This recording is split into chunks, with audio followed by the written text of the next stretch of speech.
Gary, I'm going to test that mic, so if I can have you say and spell your first and last name for me real quick. Gary, Gary. Okay? Last name Graves, correct? Graves, Grav like Victor, Es. Perfect. Excellent. So yeah, obviously we're out here talking about your son, Kevin. So first off, I just want to start, tell me a little bit about him. Tell me a little bit about Kevin Well, yourself. Kevin's, he was a very good kid. I mean, he had his ups and downs like most kids do. When he went missing, he was 28 years old, I mean, he had a rough way of growing up. He had his ups and downs at school, just like most kids do. Always trying things, you know how kids are. They'll try pot and everything else, and he did do that and did get himself in trouble a few times, and Dad was always there to bail him out somehow. I always tried to help him, because that's what a father is supposed to do. I got 2 kids by my first wife and 2 by my second wife. We're still together after 44 years. So we're happy, and we miss our son very much. If I called him up and said, "Hey, Kev, I need you to come over and give me some help," I would appreciate it, He'd drop whatever he's doing and come and help me. That's the type of kid he was. All my kids have been good to me. I've done the best to raise them all. He had his ups and downs with me at work because he used to work for me.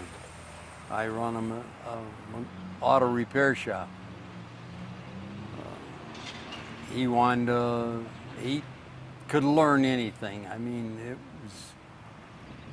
you could show him how to dig a hole and he'd never forget how to dig that hole. You show him how to operate a piece of equipment, he could do it. That boy was hands-on learning. And he loved me, and he loved his mother, his sister, his brother. We all got along great together. When he got in trouble, he got in trouble just like any other kid. And me as a father, I'd say, "Hey, let's see if we can straighten this out and solve the problem and get you on the right track again." I helped him I don't know how many times. He bought a truck. Him and I pulled the engine out of it, completely went through it, put it all back together. He drove it and everything, and he loved it. He took good care of his vehicle. But that's because of what I guess I taught him. And now his niece is driving his vehicle. She wanted his truck, so she's got it. She'd give it back to him in a heartbeat if she could see him again. So, but like I say, I can't say enough good things about him. I mean, even though I know he screwed up, he was still a good kid. Everybody does. And, Everybody screws up. I did. yeah. If I could, some of the things that I did growing up, I went into service and I fought for my country. He was proud of what I did.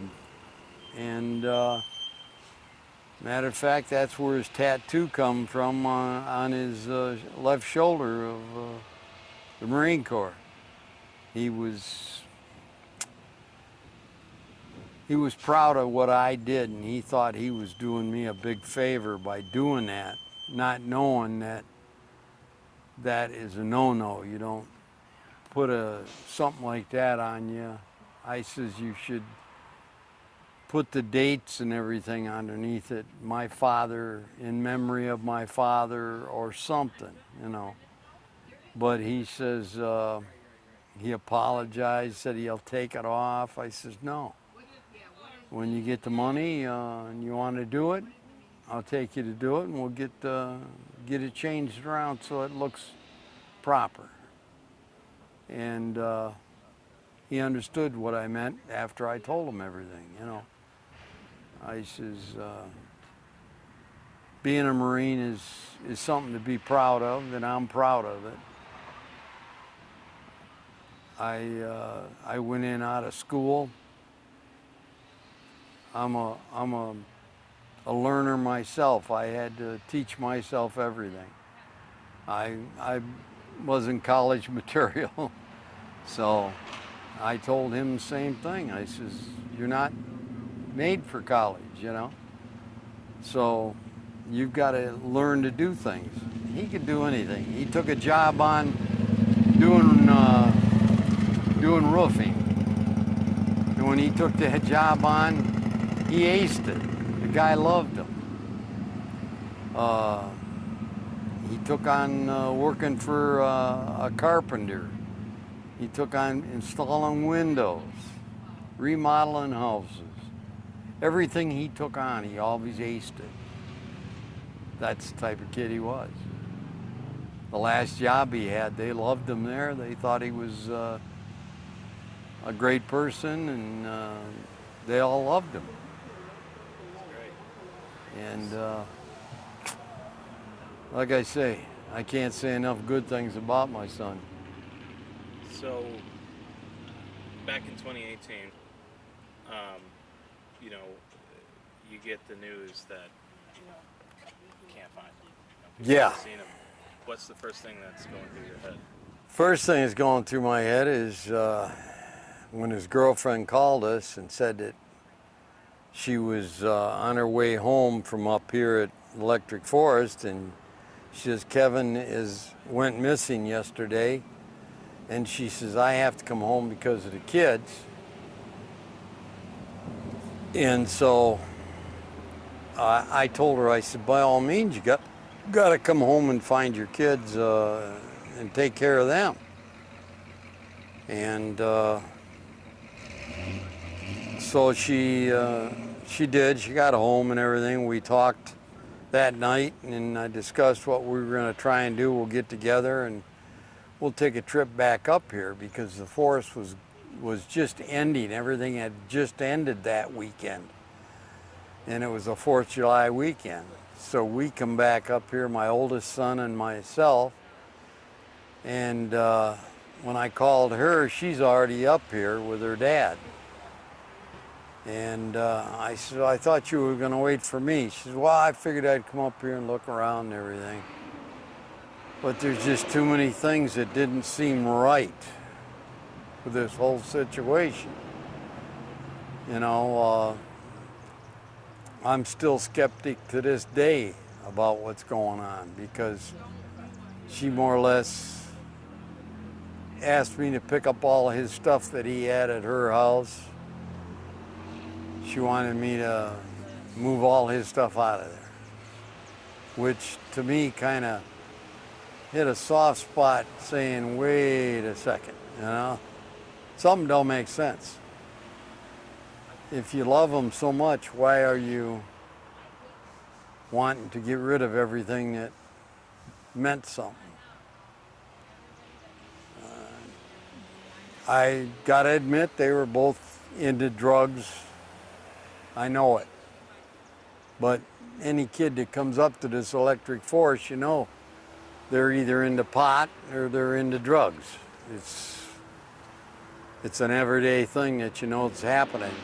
You can't change it. And we come up here this time and figuring we're gonna give it another hurrah, and because the last 2 years they haven't had it.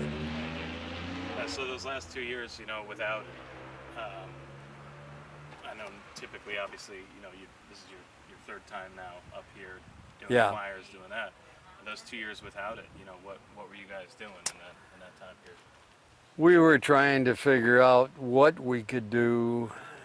The gentleman that was helping us out, the search and rescue, which was Shiawassee Search and Rescue, was helping us for the first 2 years. They were doing a great job with us, and then they both got COVID and passed. So his team more or less nobody was able to take it over. So now we're out in the cold. We don't have anybody that can help us. We're just more or less flying by our shoestrings and hoping that we can do something and do it right. We come up here this weekend figuring we were doing the right thing by passing out flyers.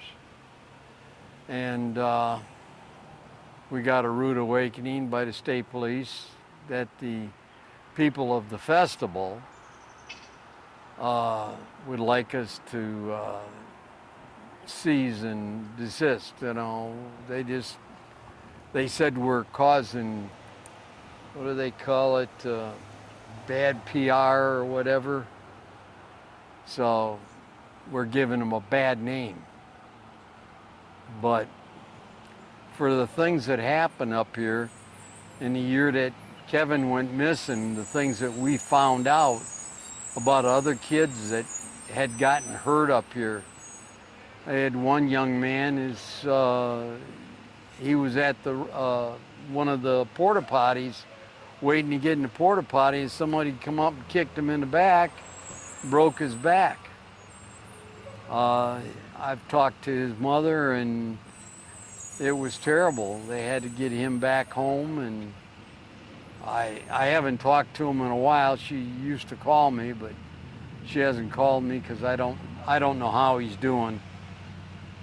But that's my fault because I've had enough problems of my own trying to figure it out.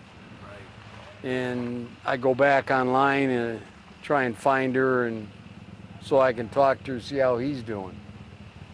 But there's other kids that the same thing has happened. They just disappear. So right now, you mentioned you had worked, been working with state police and that kind of thing. The person who was helping you, they were with the state police who passed away? Yeah, no, he used to be with the Shiawassee The sheriff? Sheriff's Department. Okay, gotcha. And he decided to go into search and rescue. The man was very good. His name was Ron Atkins. He had 50 cases, and out of 50 cases, he had 42 successes. And my son was one of the ones that he didn't solve before he passed. But he was good at what he did. He knew what he was doing. And when he talked, he could tell whether you were telling the truth or not. So right now, what's the relationship with the state police like? Is this still an open investigation? Well, for them, the state police told us today that they're not. It's not their case. It belongs to Oakland County. Oakland County. Yeah, Oakland County was where he was living with his girlfriend, and the sheriff there, because that's where he was living, they took the case on. The Oakland County Sheriff himself, Bouchard, said, "What the hell are my officers doing with this case in the first place? It shouldn't have ever come here. It should have went to up here to the state police in Rothbury." And we said, "Well, we didn't know. We're just doing what we were told to do." So that's why we went with what we did and reported it to the Oakland County Sheriff. So, is that kind of, play into the fact of why you guys come out here and do this on your own? Because it's like law enforcement it's been a confusing road with them, I guess. It's been a very confusing road with Oakland County. Now, if they find out about this interview, they'll probably send somebody out to talk to us again. But otherwise, we don't usually hear anything from them unless we call and start complaining. The sheriff's office, that's the officer that's got it, he claims he's doing everything he can. the young lady that was with my son at the time he went missing, she's since got married. The guy that she's married to come over to our house here a few months ago and said that you guys don't know what this woman's like. She's, her and I are having problems, but she knows more about what happened to your son than she's putting on. He says she knows how to pass a lie detector test. She's pretty smart. And so I'm just telling you that she's told me that there's so much that we don't know about. But he says that her and I are on the outs right now. So coming back here, you know, for the festival for the first time since 2019, what's that been like? It was a hard trip, very hard trip. I got up here, brought back a lot of bad memories. I don't know how many weekends for them first 2 years we spent up here. Right here, this was our staging area, right here at this bar. And the guy over here used to live in that house there, used to let us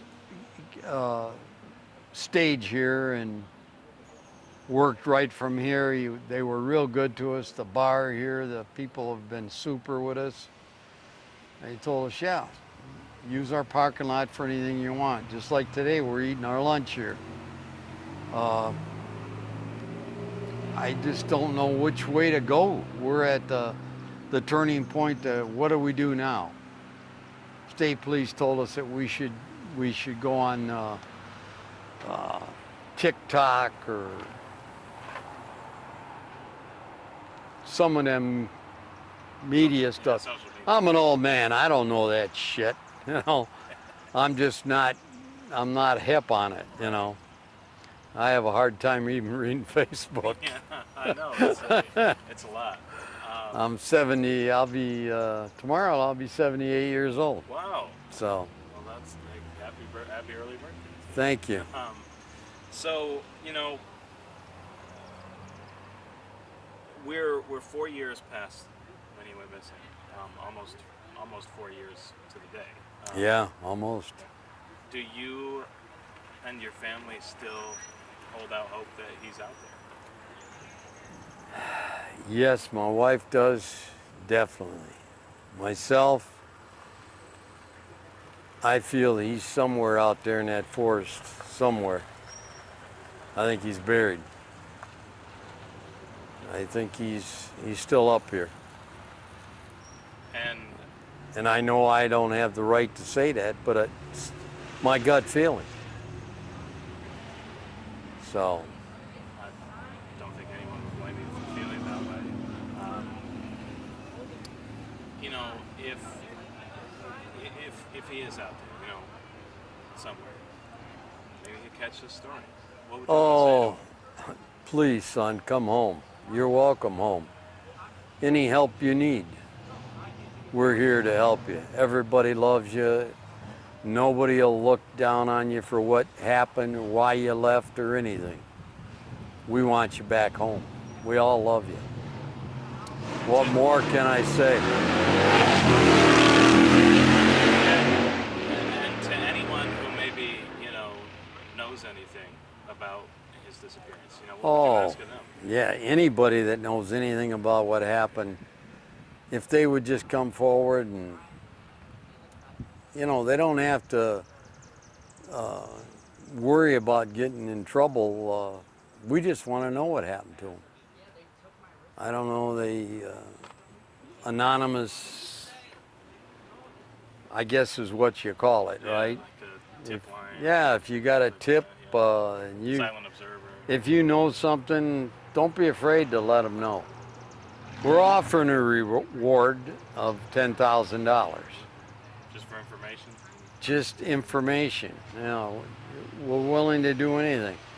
Everybody out there that so far, when we talk to them and we say, you know, if your tip pans out, we'll be glad to get a hold of you. And they said, no, we don't want the money. We just want you to find your son. That's the way most people are, you know. I know I would be the same way if I had information about somebody. I'd be more than happy to help the people out, get the information to them. But it's not the money.